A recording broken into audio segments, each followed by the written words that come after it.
Morning, afternoon, and night. It's CBS 42 weather around the clock. Brought to you by Southern Home Structural Specialists. Now, the latest forecast from the CBS 42 Storm Team.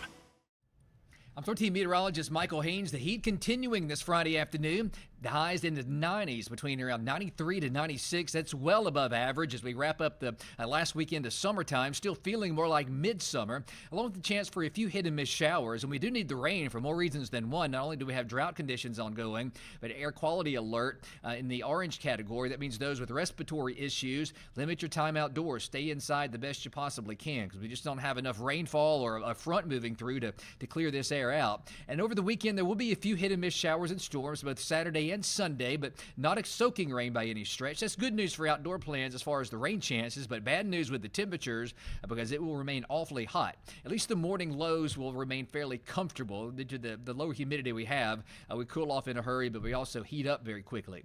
So throughout this afternoon, there'll be a few hit-and-miss showers and storms, even though the chance for any given spot to get wet very low. If you do catch something, it will produce a brief downpour along with frequent lightning.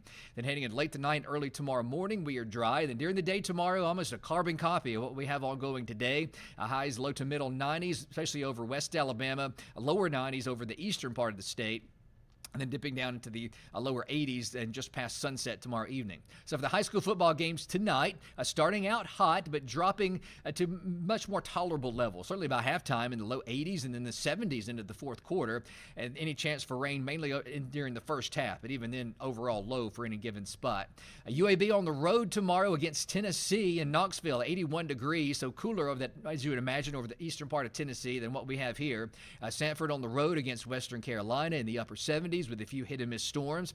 Auburn against Oklahoma, upper 80, so it's awfully hot even back out to the west of us.